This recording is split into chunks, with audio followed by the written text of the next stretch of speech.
Okay, I have to start again. So for the interpreters, so I'm Katalin Tardos from Hungary, and I would like to use this opportunity before I start my presentation to thank my colleagues who are here with me today, who have participated in the research. We have a case company in Hungary, and the HR manager, László Szépkuti, is here, and also the president of the Work Council, László Kis. And we also have the vice president of the Vasas Hungarian Metalworkers Federation. I think I had it right. Yes, thank you, Bábel, Balázs. And we have Ádám Virágos, who is also from the case company, and he is responsible for the health and safety at the company. So what are we going to have here today?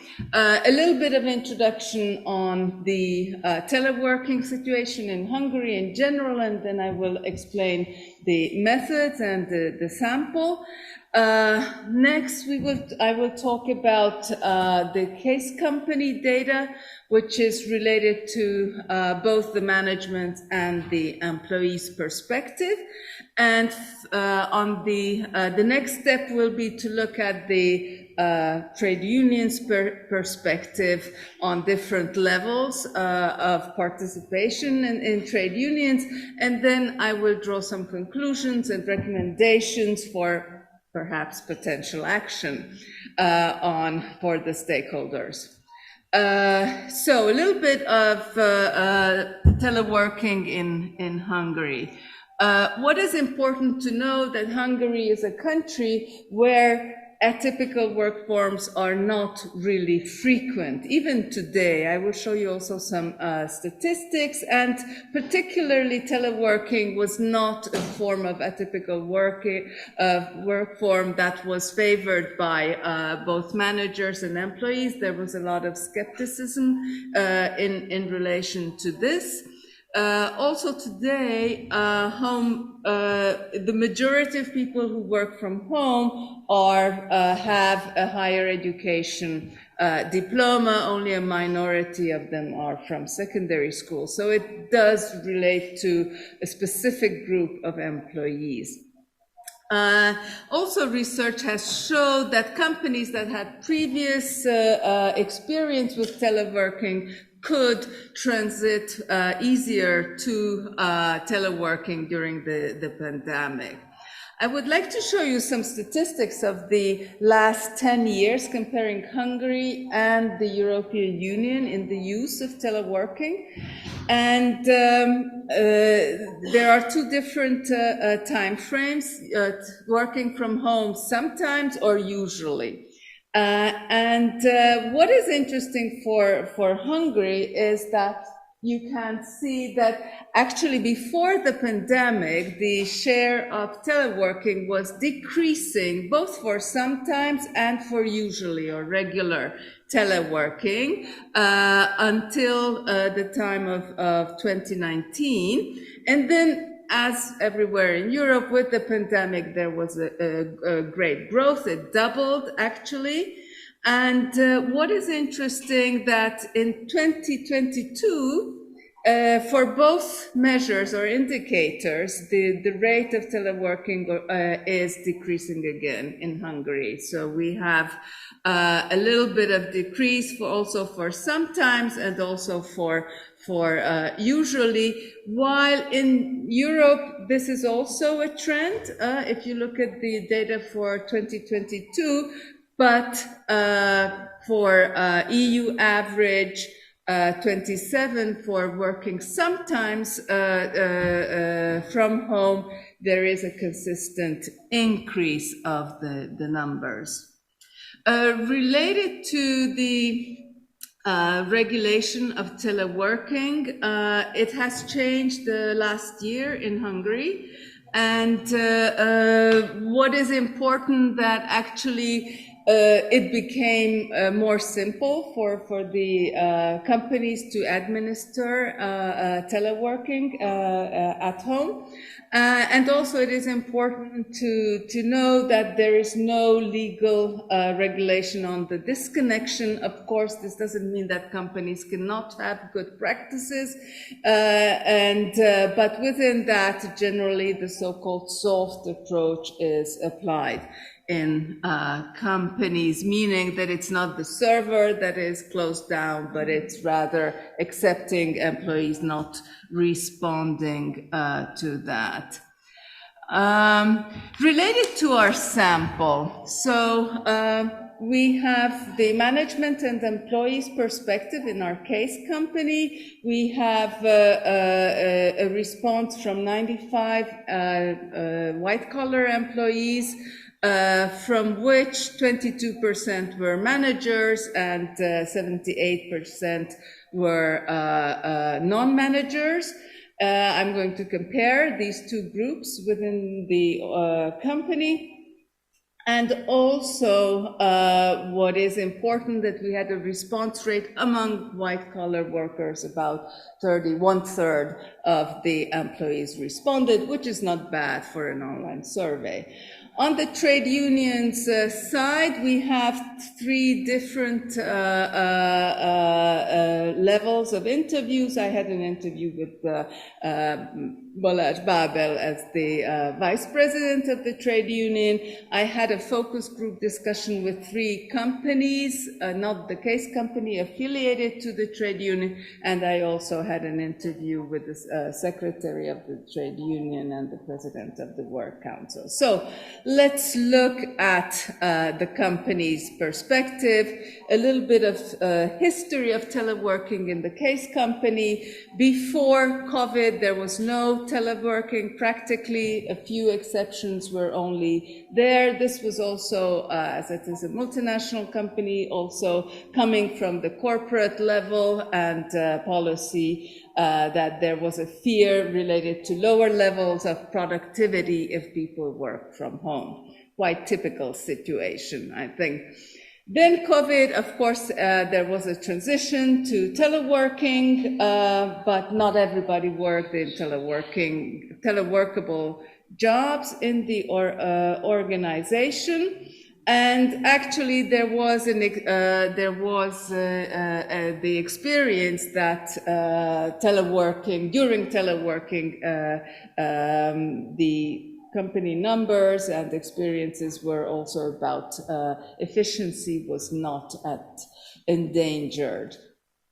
After COVID, that was an interesting case and a dilemma for the company of what to do, of course. And the first response was to revert back to what was the case. But there was probably, from the employee side, they were not very happy with this new situation. And then at the corporate level, there has also been a change. And the system that was adopted was basically 2 days per week was permitted for the white-collar employees to work from home. Which had some flexibility in terms of how they organized that on a monthly basis. Only few exceptions for that. I'm also going to show you the statistics related to that. And actually, what is interesting, that on the corporate level, after this change, they have gone one step forward, which was called purposeful attendance, meaning that there had to be a purpose why employees come to the office. Okay, but then the Hungarian subsidiary chose, the management team chose not to follow the corporate policy in that respect, but stay with the 2 weeks per week, 2 days per week. Okay, so let's go to the online survey at the case company. The frequency of teleworking, you can see actually that the 2 days a week is the most typical. 65% of the employees responded with this figure. Nevertheless, 80% of the employees or the respondents said that they would like to work more in telework. But this is also interesting that there is some difference in different groups of employees in what they think is ideal for them. What we can see here in this comparison of managers and non-managers is that nobody wants to work 100% remotely. So on the other hand, we see that among the managers, nobody wants no teleworking at all.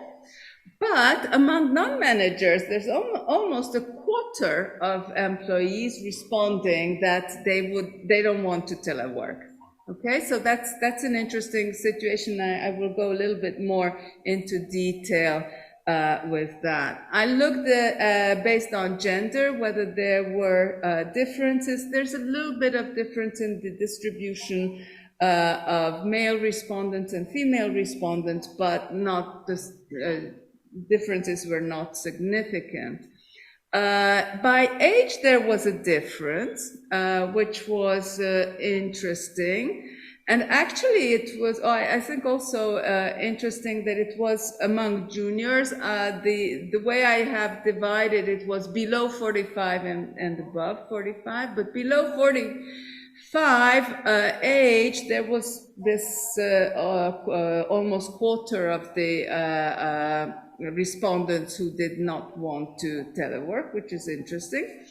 Otherwise, the juniors are also divided because among them we have 41% of respondents who want to work more than 50%. So there is sort of a divide within that more junior group. An important research question was about advantages and disadvantages of teleworking, and taking everybody, the full sample, what we can say, and we have heard also in the previous Spanish presentation. So net gain of time, saving on commuting costs, and flexibility of working hours were the most typical advantages that were mentioned. When we compared for the group of managers and non-managers, the same were the most frequent examples. But I would like to point out what I have colored for red, and I think that this is an important finding, that non-managers felt, 42% of them felt that an advantage of teleworking was that their professional autonomy increased. And I think this is an important figure because other research in Hungary also shows that job autonomy is relatively low on average in Hungary. So working from home and deciding about the work process from home can be a source of subjectively perceived job performance, which is important in my opinion. On the other hand, looking at the disadvantages of teleworking, what we see is that there is this mostly known, and we are aware of the fact that it's difficult to differentiate between work and private life or leisure. I think I don't know, and I would be interested to see in other countries' results, but the second disadvantage in Hungary was the risk for developing addiction to work, which I thought was very interesting, and this is also why I gave the title to my presentation, A New Form of Employee Empowerment and Self-Exploitation at the same time. So that's, I think, that the two aspects of teleworking from the employee's point of view is important in this respect. And also isolation and lack of communication as the third most important. If we compare disadvantages for managers and non-managers. We see that actually managers have much greater percentages of disadvantages, and so it's a significant difference compared to non-managers. The red bar that I colored red here is again related to the risk of developing addiction. And what is important that for non-managers, this was the most frequent disadvantage mentioned. Okay, so I think that again reinforces this finding. Yes, so based on gender, comparing average number of advantages and disadvantages, there was no significant difference. Based on age, comparing average advantages and disadvantages, no differences, but for managers, I didn't put here that there is a significant difference. The next topic is the big business question: what is the relationship between teleworking and productivity? And I have a quote here from the HR manager, which reinforces that what I would say is that the last 2 years have shown evidence of effectiveness. So you can see that we have prospered in that time during COVID. We have had results that are outstanding. So the Home Office has not done anything wrong. Okay, perhaps not all the good business results can be linked to teleworking, but it did not harm the business results for sure. So on the positive side for teleworking, what was mentioned for the total sample is that there's better concentration, a decrease in the number of sick leave days, and again, higher autonomy in the organization of work as contributing factors to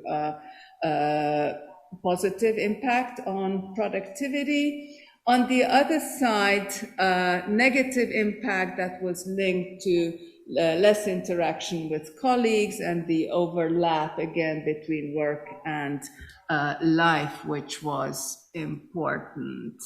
Overall productivity, I think we have lower positive percentages than what we have seen for Spain. Nevertheless, the majority of the respondents, both managers and non-managers, have said that there is overall a positive impact on productivity. Related to the costs of teleworking, what was interesting actually, that both managers and non-managers agreed that the costs are not perfectly defined, okay, in terms of who has to pay for different costs related to teleworking. And managers had a higher proportion of saying 67, so 2/3 of the managers said this, so even more than the non-managers. The difference is not significant, but I thought that that was an interesting point. Disconnection, in the case company, there was no measure for disconnection, and the majority of the respondents said that there is not a need for constant disconnection, but a rather big part, 42% of the employees said that they have to be constantly connected. So let's change how much more time do I have to the trade unions perspective. But I want to leave some time also for the conclusions and recommendations. So in terms of advantages of trade unions, what I would like to highlight. So at the company level, it was based on the questionnaire, okay? So it was a different way of choosing the answers. Flexibility of working hours, saving on commuting costs, net gain of time, that were similar to the survey results. With the focus group results, what was mentioned, lower risk of sickness. White-collar workers are winners because they have less time for commuting, and also from the management or the vice president of the trade union, what was emphasized is that it's mostly advantages for the employers because they are saving a lot of costs on teleworking in relation to travel, office space, energy, etc. In relation to disadvantages, several were explained. It was also explained that it's more difficult to, as it was also in the Spanish presentation, more difficult to recruit new trade union members, that employees are working longer hours, and that there are no company compensation for that. And also, there was a difficulty in terms of respecting privacy rights and difficulty to comply with those legal requirements that you don't use for personal purposes, the devices of the employers. And sometimes, not in the case company, but in other cases, it does happen that the employers expect employees to use their own digital devices, which is also a problem. In relation to collective agreements, what I can say is you can see that in none of the 4 companies that I have spoken to had included anything on teleworking in the collective contract, though 2 of the companies in the focus group discussion were preparing to include it, okay, but at the present it did not include. Okay, so I'm going to move to the conclusions and recommendations part. So from the management and employees' perspective, all the participants agreed that teleworking was not detrimental to employee performance, that the ideal frequency was a hybrid system, also as in the Spanish case. The perceived advantages of teleworking surpassed the disadvantages overall, so that was also important. Nevertheless, managers were the least satisfied with it. Job autonomy and empowerment was important for non-managerial white-collar workers, and the top 3 disadvantages were difficulty to differentiate between work and leisure time, and addiction to work or workaholicness being developed, and isolation and communication. On the side of the trade unions, it was important to focus on the costs of teleworking. There was a criticism advanced in terms of how the government regulates the costs of teleworking. It's a capped sum to 20,000 forints per month in maximum. There was this question during the interviews whether there's a forming of a new strategy for trade unions in terms of targeting white collars workers as well. On the other hand, it seemed like a little bit of debate and some risks or danger how blue collar workers would perceive this if trade unions were fighting for white collar employees' rights. So that's, I don't know, I would be interested to hear any developments in this respect from my colleagues. And generally, the concept of disconnection was agreed with. Nevertheless, we don't have legislation on it on the country level or governmental level. So to conclude, my recommendations, both for companies and trade unions, I have some. So I think it would be important to try to include teleworking as part of working conditions and in the collective contracts, and it could be part of wage negotiations, and in terms of what cost should be paid by employees or covered by the company. Perhaps there could be more knowledge sharing in terms of good practices available, and trade unions could stimulate this knowledge sharing among member companies. Also, it would be important to know more representative survey of what are the implications for gender, age, and different positions. And also on the company side, I think it would be interesting to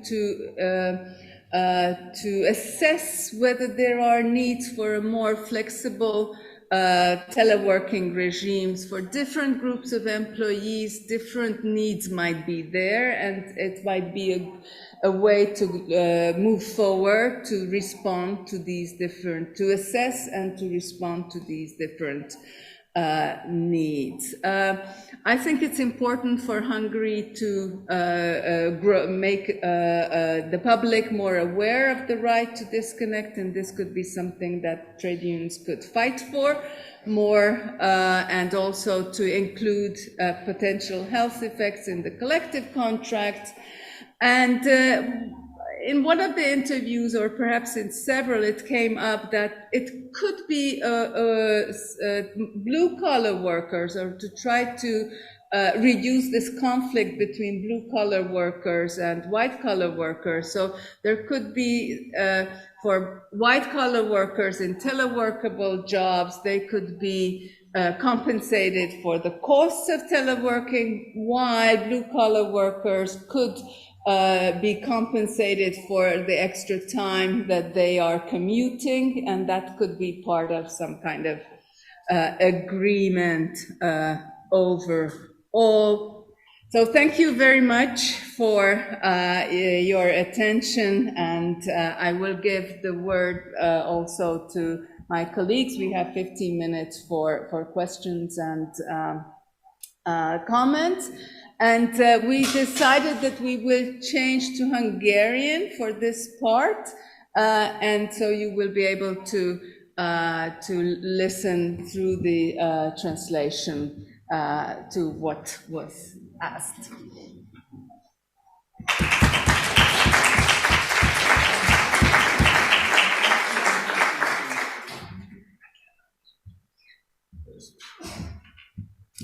Tehát a kérdésem, hogy szeretne valaki kérdezni, hozzászólni az elhangzottakhoz, vagy a témához.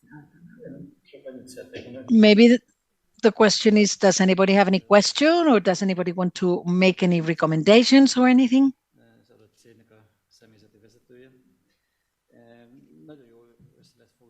I'm the person in charge of HR in Hungary. And I would like to tell you about the real situation in Hungary.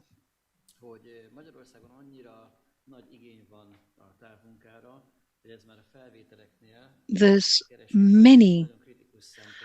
a lot of demand for teleworking in Hungary, and it is a very important aspect for companies. Now it is very difficult to hire anybody if we cannot offer them telework.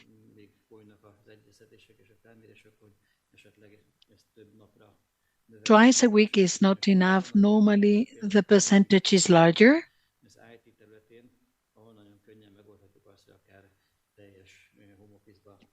in the financial industry and in IT, it's easy to find that solution.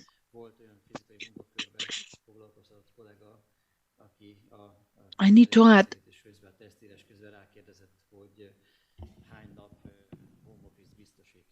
that there was one person that during the job interview asked whether they can not only go physically but also telework. It's such an important thing in Hungary that they even ask that during the job interview. Thank you very much. It is true that for the people who are looking for a job, for the candidates, especially the youngest, but not only the youngest ones, it is very important. Telework, different people have different demands, but I hear a lot of companies say that if they do not offer the possibility of teleworking, then the staff just leave the company and they're not interested in getting the job. There's other questions, right? Yes. But before that, I'd like to say hello to everyone, and I'd like to say two things. How was it that before the COVID, it was so difficult and so rare to telework in Hungary before COVID?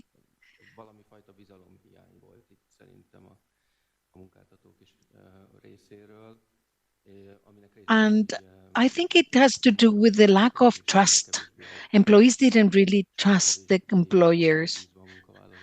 They thought that they were not going to be so autonomous, that they were not going to have enough accountability to carry out their job. They were not going to be responsible enough. But after the COVID, since we were forced to telework, well, companies realized that it's just the opposite, that it is a fantastic option. And there's a lot of people who can work from home. And nowadays, it is a bit difficult for it to grow even more because the digital capabilities of Hungary outside the capital, we don't really have the necessary infrastructures, and therefore we cannot take it all over the country. I'd like to talk now about something else. Social dialogue is very important. In Hungary, home office or teleworking is restricted in the sense that according to the law, teleworking or home office means that you can do 2/3 of the work at home.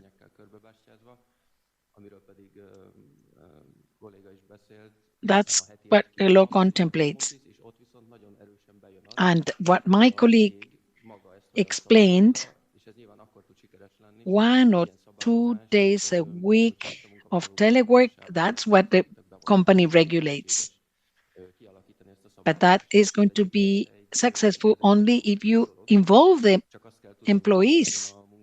And that works fantastically, but you need to know that in Hungary, that's just a small part of the workers that have a collective agreement, are covered by a collective agreement. That is why we need to develop a legal background to enable teleworking.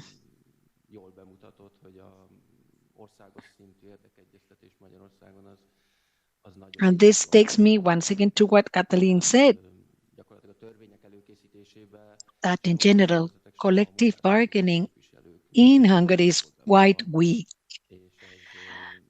The workers' representatives are not involved, the workers are not involved, and it is difficult to achieve a regulation that defends the interests of the employees, not only the employers. That's in general.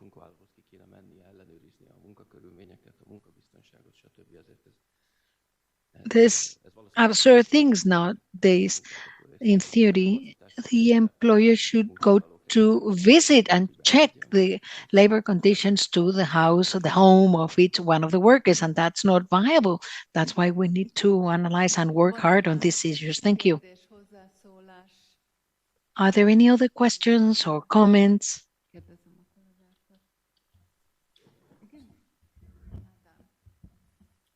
Ádám, I'm going to give you the floor. My name is Ádám Virágos.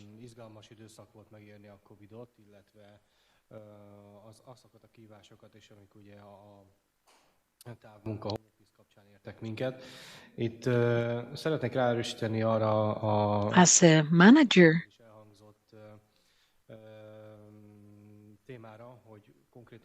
of the worker, I found that COVID was a very interesting period for trade unions. Home office makes it very difficult to work as a trade union. People are isolated, people don't work as a community. And in Hungary, trade unions really are not supported, not even legally.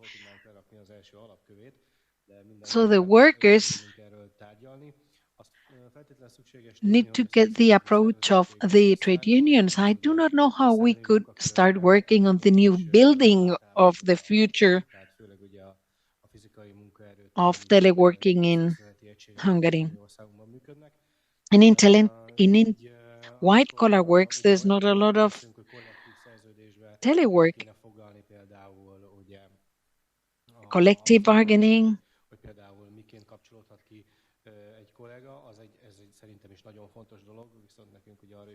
the digital disconnection, for instance, it's very important.